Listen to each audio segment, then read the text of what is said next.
नमस्कार साथियों, आज हम 11th क्लास के बीएसटी में बात करेंगे जॉइंट हिंदू इनडिवाइडेड फैमिली। ये 2.3 आपकी यूनिट है। क्वेश्चन आता है पहले कि जॉइंट हिंदू फैमिली बिजनेस क्या होता है। देखो, जब भी आपके पूर्वजों की संपत्ति का कोई बिजनेस चल रहा है तो उसे कहते हैं आप जॉइंट हिंदू फैमिली बिजनेस। इसमें अनमैरिड डॉटर और वाइफ दोनों को ही शामिल किया जाता है। ठीक है, इसकी विशेषताएं पढ़ते हैं। कैरेक्टरिस्टिक, कोऑपरेसेंसरी मतलब सहभागिता, कॉमन ओनरशिप। ये क्या होता है? जब भी आप एक ऐसी फैमिली में जन्म लेते हैं जहां पूर्वजों की संपत्ति पर आपका अधिकार कानूनी रूप से हो जाता है, तो ये मैंने लिखा है done by law not by the contract. यहाँ पे आपका अधिकार कानूनी रूप से हो जाता है, किसी अनुबंध या कॉन्ट्रैक्ट की आपको जरूरत नहीं पड़ती। आप चाहे तो ये नोट्स भी प्रिपेयर कर सकते हो या स्क्रीनशॉट ले सकते हो। और जब आपका जन्म उस परिवार में हो जाता है तो आप अपनी प्रॉपर्टी के विभाजन की भी मांग रख सकते हो। क्लियर? नेक्स्ट क्या कहता है? Common property. ऐसी प्रॉपर्टी जो आपके पूर्वजों की प्रॉपर्टी है वो कॉमन प्रॉपर्टी है, यानी सभी का उस पर अधिकार है, लेकिन वो यूज कैसे हो रही है कि परिवार के सभी सदस्यों के कल्याण के लिए वो यूज हो रही है। मैंने लिखा है use property for all members welfare, यानी एक बिजनेस चल रहा है, साझा बिजनेस है, सभी का उस पर अधिकार है। ठीक है, नेक्स्ट है आपका पॉइंट एंसेस्ट्रल प्रॉपर्टी, यानी पैतृक संपत्ति। ये पैतृक संपत्ति क्या होती है? ऐसी संपत्ति जो आपको आपके पूर्वजों से मिलती है, आपके पिता से मिलती है। Property created with the help of ancestral property. कई बार क्या होता है कि मान लो आपके परदादा से आपके पिता को कोई प्रॉपर्टी मिली और आपके पिता ने अपनी मेहनत से उस प्रॉपर्टी को और ज्यादा बढ़ा लिया। ठीक है, तो ऐसी प्रॉपर्टी इसमें शामिल होती है। Personal property treated as the property of the family. कई बार आपकी खुद की पर्सनल प्रॉपर्टी को भी परिवार की प्रॉपर्टी मान लिया जाता है। अब हम आगे पढ़ेंगे स्कूल ऑफ हिंदू लॉ। जो आपका हिंदू लॉ है वो क्या कहता है और कितने प्रकार का होता है? हिंदू लॉ आपका 2 टाइप्स का होता है, मिताक्षर और दया भाग। बेटा 1 नंबर के एमसीक्यूज में क्वेश्चन कई बार आता है और बच्चे कंफ्यूज रहते हैं, तो थोड़ा ध्यान दें। यहाँ पे मिताक्षर क्या होता है? एक्सेप्ट, यानी असम, बंगाल, उड़ीसा 3 राज्यों को छोड़कर आपको मिताक्षरा के अंतर्गत बाय बर्थ राइट मिल जाता है आपके अपने पापा की या फादर की प्रॉपर्टी पर। जैसे ही आपका परिवार में जन्म होता है तो आपको उनकी संपत्ति पर अधिकार मिल जाता है। लेकिन दया भाग असम, बंगाल, उड़ीसा 3 ही राज्यों में लागू होता है। और ये क्या कहता है कि जब आपका जन्म होता है तब आपको प्रॉपर्टी में कोई भी अधिकार नहीं मिलता। दया भाग के अनुसार जब आपके पिता की मृत्यु हो जाती है तब ही आपको उनकी प्रॉपर्टी में अधिकार मिलता है। आई होप ये चीजें आपको क्लियर हो गई होंगी। चलिए अब आगे हम बात करते हैं meaning of joint Hindu family business कि एक जॉइंट हिंदू फैमिली बिजनेस कहाँ पे प्रचलित है। देखिए, ये वैसे इंडिया में ही ज्यादा फेमस है क्योंकि इंडिया में हिंदू लोग ज्यादा पाए जाते हैं और ये इसका नाम भी हिंदू लॉ यानी हिंदू लॉ के अनुसार ही प्रचलित है। अब ये काम कैसे करता है? वन ही फैमिली होती है इसमें जो अपने पूर्वजों की संपत्ति पर अधिकार करती है या फिर बिजनेस को रन करती है। अब ये 1 फैमिली मेंबर ही होते हैं जो कि एक बिजनेस को चला रहे होते हैं। लेकिन आप जानते हो क्या सभी मेंबर बिजनेस को डायरेक्टेड कर सकते हैं?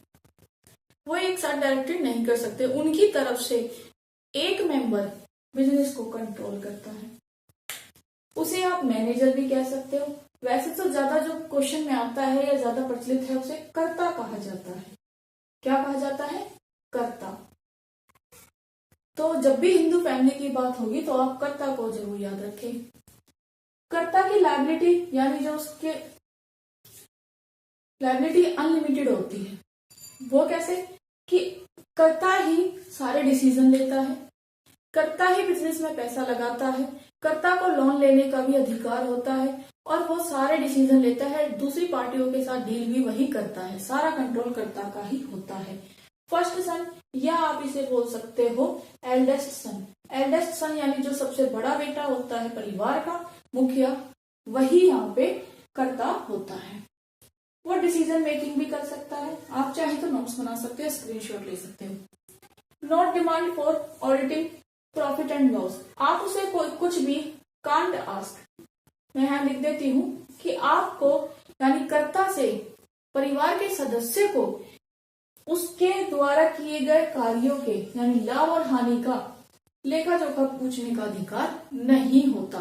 लेकिन क्योंकि वो जो आपके पूर्वजों की संपत्ति का बिजनेस चला रहा है तो आपका उसमें हिस्सा बराबर है, तो इसलिए आप डिमांड कर सकते हो डिवीजन की, कि आप प्रॉपर्टी के बंटवारे की मांग रख सकते हो। नो एज फैक्टर, यहाँ पे आपका कोई भी जो मेंबर है उसकी एज फैक्टर मैटर नहीं करती, क्योंकि यहाँ पे जो भी मेंबर फैमिली में होता है वो जन्म लेते ही संपत्ति का अधिकारी हो जाता है, चाहे उसकी एज कितनी ही क्यों ना हो, और उसका भी इस प्रॉपर्टी में इक्वल राइट होता है। और उन मेंबर्स की जो लायबिलिटी है वो लिमिटेड लायबिलिटी होती है। ठीक है, यानी लिमिटेड लायबिलिटी में आपको क्लियर कर देती हूँ। अगर बिजनेस में घाटा हो जाता है तो जो मेंबर हैं उनका जो इक्वल जो यहाँ पे हिस्सा था, जितना था उतने ही लॉस की जिम्मेदारी मेंबर्स की होती है। वो अलग से अपनी पर्सनल प्रॉपर्टीज में लॉस को कवर करने में नहीं देंगे, क्योंकि कर्ता की लायबिलिटी मैंने अनलिमिटेड बताई है, क्योंकि कर्ता ही सारे डिसीजन लेता है। अगर कर्ता की लापरवाही हो या फिर कर्ता ही रन कर रहा है, कर्ता को नुकसान हो जाए तो कर्ता की जो जिम्मेदारी है वो अनलिमिटेड है और वो उसकी भरपाई के लिए अपनी पर्सनल प्रॉपर्टी से भी लॉस को चुकाने में हेल्प करेगा। चलिए, मैंने आपको बता दिया कि जॉइंट हिंदू फैमिली क्या होती है। अब इसकी विशेषताएं, फीचर्स हम बात करते हैं। फीचर्स के में आप विशेषताओं में जो मैंने आपको बताया है मीनिंग में, आप चाहे तो उनसे भी पॉइंट बना के क्रिएट वहां पे एग्जाम में करके आ सकते हो। फर्स्ट पॉइंट हम बात करते हैं operation according to Hindu law. Hindu law क्या कहता है कि जो भी करता है वो सारा काम यहाँ पे जो कर रहा है वो किसके अकॉर्डिंग कर रहा है, कौन सा एक्ट यहाँ पे लागू होता है, हिंदू लॉ के अकॉर्डिंग काम करता है। यहाँ पूरे बिजनेस का संचालन किसके अकॉर्डिंग होता है, हिंदू लॉ के अनुसार ही होता है। यहाँ पैतृक संपत्ति पर जन्म से ही उनके सदस्यों का अधिकार हो जाता है, लेकिन उनकी तरफ से उनका मुखिया ही सारे काम करता है, सारे डिसीजन मुखिया ही लेता है। मैनेजमेंट बाय कर्ता, मैनेजमेंट बाय कर्ता में ये होता है कि मुखिया ही सारे डिसीजन ले रहा है, उसे लोन लेने का भी अधिकार है, दूसरी पार्टी के साथ डील करने का भी अधिकार है और उसी के द्वारा लिए गए डिसीजन को फाइनल डिसीजन माना जाता है और उसकी जो लायबिलिटी है वो भी अनलिमिटेड रखी जाती है।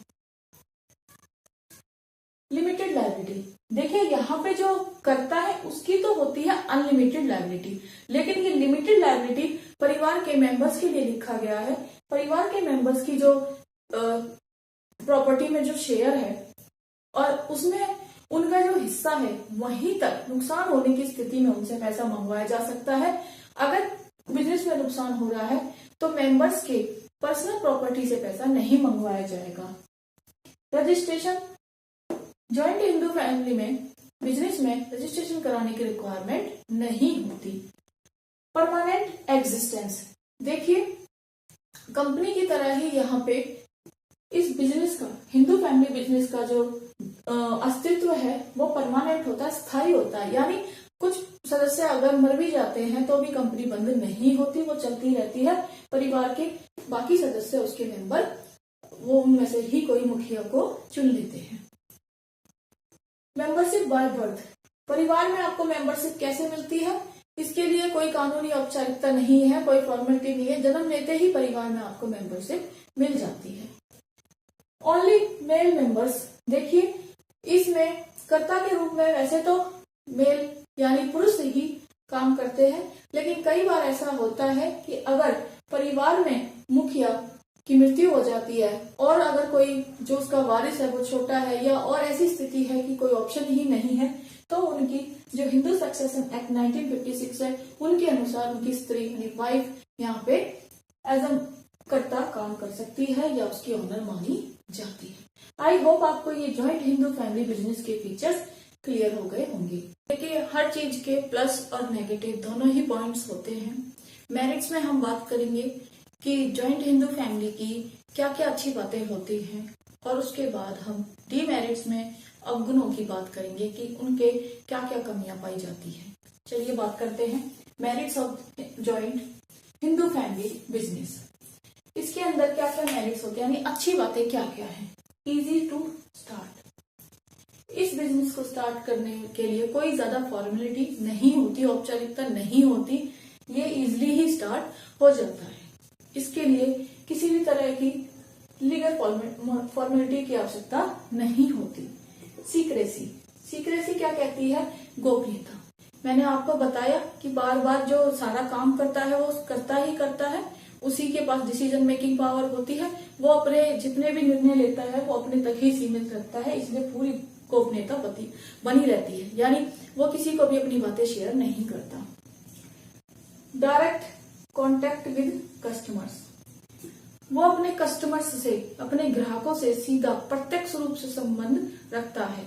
उसे पता होता है कि उसके ग्राहकों को किस प्रकार का माल चाहिए, किस तरह का प्रोडक्शन उसके ग्राहकों को पसंद है, जिससे बिजनेस ग्रो करता है। Prompt decision. प्रॉम्प्ट का मतलब होता है बेटा शीघ्र, जल्दी, क्योंकि उसे किसी से सलाह लेने की जरूरत नहीं पड़ती, ना ही डिस्कशन की जरूरत पड़ती है, तो वो अपने सभी निर्णय आसानी से ले लेता है और जल्दबाजी में ले सकता है। शीघ्रता यहाँ पे बनी रहती है, यानी काम में देरी नहीं होती, ये अच्छी बात है यहाँ पे। Direct relationship between efforts and considers. ये पॉइंट क्या कहता है आपका? कर्ता को पता है कि सारा प्रॉफिट उसी के हाथ में आना है, तो वो खुद ही सेल्फ मोटिवेटेड रहता है कि मैं जितना ज्यादा परिश्रम करूंगा उतना ही ज्यादा पैसा मुझे मिलेगा। Advantages of inheritability quality.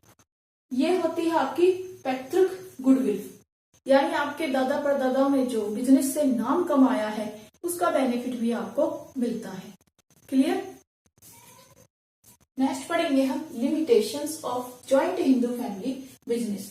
Limitations होती हैं कमियां। इस बिजनेस में भी कुछ कमियां पाई जाती हैं जिनके बारे में अब हम बात करेंगे। फर्स्ट पॉइंट है आपका लिमिटेड रिसोर्सेज। देखिए एक ही फैमिली है और एक ही फैमिली के पास लिमिटेड साधन होते हैं, जिसकी वजह से बिजनेस ज्यादा बड़े पैमाने पर नहीं हो पाता। Limited managerial skills. यहाँ पे मैंने बताया कि सारा काम, सारे डिसीजन करता ही लेता है, और आप भी जानते हो कि एक अकेला व्यक्ति सभी चीजों में एक्सपर्ट नहीं हो सकता, कहीं ना कहीं उसकी भी कमियां होती हैं, जिसकी वजह से उसके अंदर लिमिटेड ही मैनेजर स्किल्स पाई जाती है। Unlimited liability. कर्ता को पता है कि उसकी जो लायबिलिटी है वो अनलिमिटेड है, अगर थोड़ा सा भी गलत डिसीजन ले लिया तो उसे अपनी पर्सनल प्रॉपर्टी भी लाकर उस बिजनेस की नुकसान की भरपाई के लिए देनी पड़ेगी, जिससे वो बड़ा डरा रहता है, सोच समझ के निर्णय लेता है। कई बार वो डरने से और सोच समझ के निर्णय लेने में देरी भी कर देता है। Disadvantages from centralisation of power. आपने सुना होगा कि जब आपके हाथ में पावर आ जाती है तो आपके मतलब एटीट्यूड ही चेंज हो जाता है, तो आप अपनी शक्तियों का दुरुपयोग करने लगते हो। ऐसे ही इसके साथ होता है, सारी पावर कर्ता के ही हाथ में होती है, सारे डिसीजन ये लेता है, और कई बार ये अपनी पावर का गलत इस्तेमाल करने लगता है, यानी अपने परिवार के जो सदस्य हैं उनके दिए हुए विश्वास का, प्यार का गलत फायदा उठाता है, तो ये इसका वीक पॉइंट है। नेक्स्ट है आपका lack of cooperation from members. कई बार मेंबर्स जो परिवार के सदस्य हैं वो भी इसको कोऑपरेट नहीं करते, वो भी इसका सहयोग नहीं करते, क्योंकि वो भी कहीं ना कहीं अपनी अलग ही निजी संपत्तियों को बढ़ाने में लगे रहते हैं, जिसके कारण भी यहाँ पे बिजनेस को रन करने में प्रॉब्लम्स आती हैं। तो ये बेटा आपका जॉइंट हिंदू फैमिली बिजनेस एक छोटा सा टॉपिक है, लेकिन मोस्ट इम्पोर्टेंट है। तो मैंने आपको यहाँ पे बहुत अच्छे से शॉर्टली और इजीली समझा दिया है। आई होप आपको यहाँ पे समझ में आ गया होगा। अगर वीडियो अच्छी लगी तो इसे लाइक करें, शेयर करें और मेरे चैनल को सब्सक्राइब करें।